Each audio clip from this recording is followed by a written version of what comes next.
किसी की अपनी अपनी यादें होती हैं और वो यादगार बन जाती है। तो ऐसी मेरी यादगार है जो मेरी शादी के बाद बनी। तो शादी से पहले मैंने कभी भी करेला नहीं खाया था। मम्मी मुझसे हमेशा कहती थी कि एक बार तो खा के देख, बहुत अच्छा लगता है। लेकिन शादी के बाद तो भाई सासू माँ को मना नहीं कर पाई, डरते हुए मैंने करेला खा लिया। तो उस दिन से लेके आज तक करेले की ये सब्जी मेरी फेवरेट हो गई है। ये करेले की रेसिपी मेरी सासू माँ की थोड़ा डिफरेंट है। हाय एवरीवन, मैं हूँ छाया, स्वागत है आपका हमारे चैनल पर।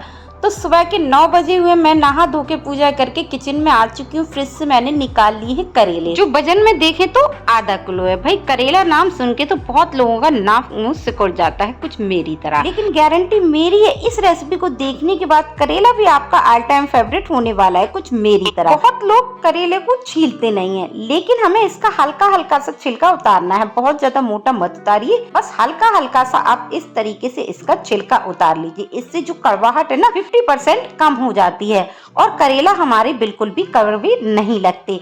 ये तो ना भरवा करेला है ना काट के बनते, थोड़ी डिफरेंट तरीके से बहुत ही यूनिक रेसिपी और बहुत ही टेस्टी बनकर तैयार होती है। तो फ्रेंड, इसी तरीके से मैंने सारे करेले को छील लिए हैं और जो करेले के ये छिलका निकला इसको आप फेंकिएगा नहीं। नेक्स्ट वीडियो में मैं इसकी बहुत ही जबरदस्त सी रेसिपी बनाऊंगी। मैंने उसको एक साइड के लिए रख दिया, करेला दूसरी प्लेट पर हमने निकाल दिया है। ऊपर नीचे का पार्ट थोड़ा सा हटा दिया, बीच में कट लगा दिया है। अगर करेले पर जो सॉफ्ट बीज है तो उनको आप मत हटाइएगा, अगर इस पर हार्ड बीज है तो उनको निकाल दीजिए। इसके सॉफ्ट है तो मैं इसके बीज नहीं हटा रही हूँ। नीचे का पार्ट हटाया, बीच में कट लगाया और देखिए इसकी जो बीज है ना काफी हार्ड है, तो इनको हम नाइफ से निकाल देते हैं और इसी तरीके से हम सारे करेले की जो हार्ड बीज है उनके निकालेंगे। आप चाहे तो फॉर्क के पिछले हिस्से से आगे से भी निकाल सकते हैं। सारे करेले हमें ऐसे ही तैयार कर लेना है। हार्ड सारे बीज मैंने निकाल दिए, सॉफ्ट थे उनको नहीं निकाला है। बीजों को हम करेले के छिलके के साथ रख देंगे। नेक्स्ट वीडियो में आपको इनका बहुत ही डिफरेंट यूज बताऊंगी, इसलिए वीडियो को लाइक, चैनल को कर लीजिएगा सब्सक्राइब। एक छोटा चम्मच के करीब हम इस पर नमक स्प्रिंकल कर देंगे सारे करेले पर। जो हमने नमक डाला है हम सारे करेला के ऊपर वाली स्किन पर अच्छे से रफ कर देते हैं। एक बात का जो ध्यान रखना है कि करेला के अंदर आपको नमक बिल्कुल भी नहीं लगाना, बस ऊपर की स्किन पर ऐसे अच्छे से नमक को रफ कर दीजिए। नमक से जो करेले की कड़वाहट है ना अंदर की सारी खिंची चली आती। चले इसको कवर कर देते हैं। 10 से 15 मिनट के लिए इसको ऐसे ही छोड़ देते हैं जब तक हम आगे का काम देख लेते हैं। तो जिसके लिए हमें जरूरत होगी प्याज की। जैसे करेला कड़वा होता है, प्याज में हल्की सी मिठास होती है, तो हमने लिए 5 से 6 गठिया प्याज। कुछ छोटी है कुछ बड़ी है। वजन में देखें तो ये 250 ग्राम के करीब प्याज है। तो हम मैं साथ में आपको वो तरीका भी शेयर करूंगी जिससे आप प्याज फटाफट से छील पाएंगे। बस आगे का पीछे का पार्ट हटा देना, 2 टुकड़ा कीजिए, छिलका अपने आप निकल जाता है। सारी प्याज को हम इसी तरीके से छील कर तैयार कर लेते हैं। छिलके को भी मैं साइड पर रख देती हूँ और अब हम इस तरीके से पतला पतला लंबा प्याज काटना है। आप फाइन काटने की जरूरत नहीं, ना ही पीसने की जरूरत है। इसको थोड़ा थोड़ा सा मोटा ही रखिए, बहुत ज्यादा पतला करने की जरूरत नहीं है। और सारी प्याज को हमें इसी तरीके से काट लेना है। और देखिए सारी प्याज मैंने इसको काट लिया है और प्याज को भी काट कर मैं अभी साइड पर रख देती हूँ।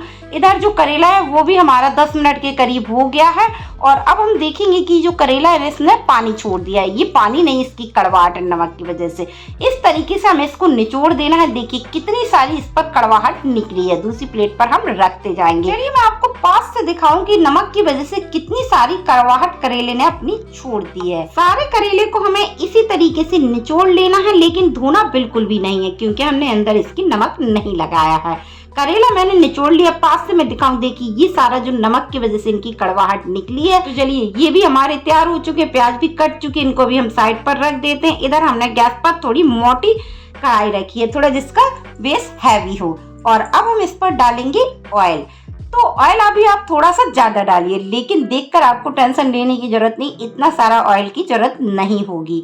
बहुत ही कम ऑयल में ये रेसिपी बन जाती। इसको हमने गरम कर लिया है मीडियम फ्लेम पर। अब हम इस पर करेला डालते जाएंगे। इस तरीके से हमें सारे करेला को डाल देना है। गैस का फ्लेम आपको मीडियम रखना है, ना तो हाई करना है ना तो स्लो करना है। यदि आप इसका स्लो कर लेंगे तो आपके जो करेला है ना वो चमचोल टाइप के हो जाएंगे। यदि हाई कर लेंगे तो करेला हमारे कुक नहीं होंगे। हमें फ्राई करते हुए करेला को 80% तक कुक कर लेना है। 20% इसको हम छोड़ देते हैं। और ये देखिए सुनहरा सा कलर आ गया है हमारे करेला पर। इससे ज्यादा अब हम इसको फ्राई नहीं करेंगे। इस तरीके से चमीटी से हमें इसको निचोड़ते हुए सारा ऑयल झड़ाते हुए एक बाउल पर निकालना है। खुले बर्तन पे नहीं, ऐसे बंद बर्तन पर हमें निकालना है, ऑयल सारा हमें झड़ाते जाना है। सारे करेले को हमने निकालने के बाद कवर करके रखना है, इस बात को ध्यान रखना है। इसका जो एक्स्ट्रा ऑयल है सारा हम हटा देंगे। एक छोटा चम्मच के करीब ऑयल रखा है हमने। पंचमेल मसाला, सौंफ, जीरा, मेथी, राई, अजवाइन, हींग और साथ ही सूखा धनिया डाल के हम इसको थोड़ा सा फ्राई कर लेते हैं, थोड़ा सा तड़का लेते हैं। नॉर्मल मसाले के साथ ये करेला बनते हैं। प्याज को हम इस पर डाल देते हैं सारा।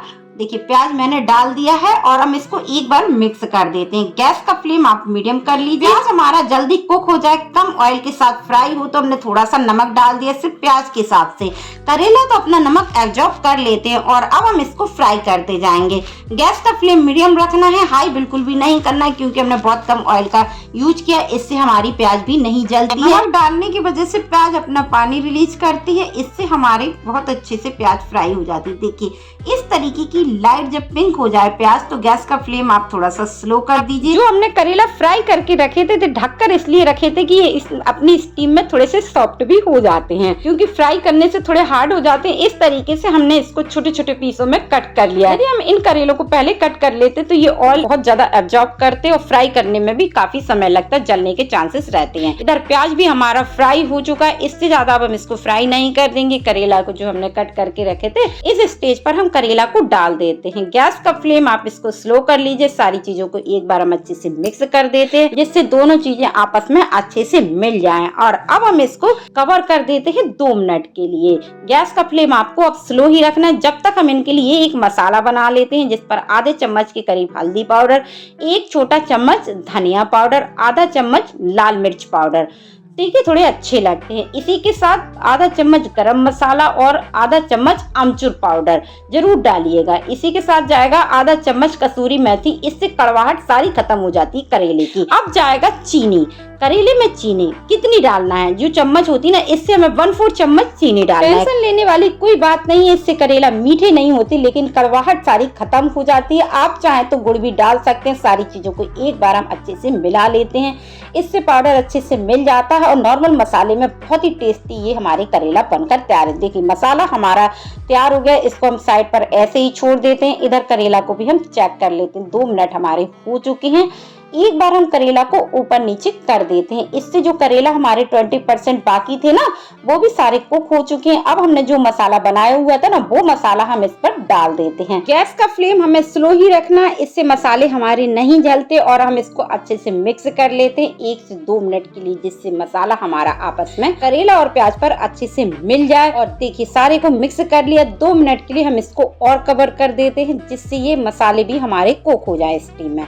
और 2 मिनट बाद इसको हम फिर से चेक करेंगे। एक बार हम करेला को अच्छे से ऊपर नीचे के लिए मिक्स कर देते हैं। अब हम करेला को 1 मिनट के लिए और कवर कर देते हैं और 1 मिनट बाद अब हम करेला को ओपन करेंगे। और लुक एट दिस, देखिए कितने मजेदार ये हमारा करेला बने। ऊपर से हम हरा धनिया डाल देते हैं। ओपन ही हम करेला को 1 मिनट तक अच्छे से फ्राई और कर लेते हैं। गैस को हमने बंद कर दिया और इसका आप लुक देखिए, कितने मजेदार, कितने शानदार ये हमारे नए तरीके के करेला बनकर तैयार हो गए हैं। यकीन मानिए इस तरीके के जब आप करेला खाएंगे तो आप बिलीव नहीं कर पाएंगे कि ये करेला है। बिल्कुल भी कड़वे नहीं लगते, सभी को बेहद पसंद आते हैं। अगर आप इस तरीके से करेला बनाते हैं तो 1 हफ्ते तक आप फ्रिज में रखकर इन्हें एंजॉय कर सकते हैं। आप इन्हें रोटी, पराठा, दाल, चावल किसी के साथ भी एंजॉय करिए। सफर में भी आप इन्हें ले जा सकते हैं, क्योंकि ये खराब नहीं होती। बहुत ही परफेक्ट रेसिपी है। आई होप फ्रेंड्स आपको आज की रेसिपी बहुत पसंद आई होगी। रेसिपी पसंद आए तो वीडियो को लाइक से सब्सक्राइब करना ना भूलिएगा। मिलते हैं नेक्स्ट रेसिपी के साथ, तब तक के लिए बाय बाय।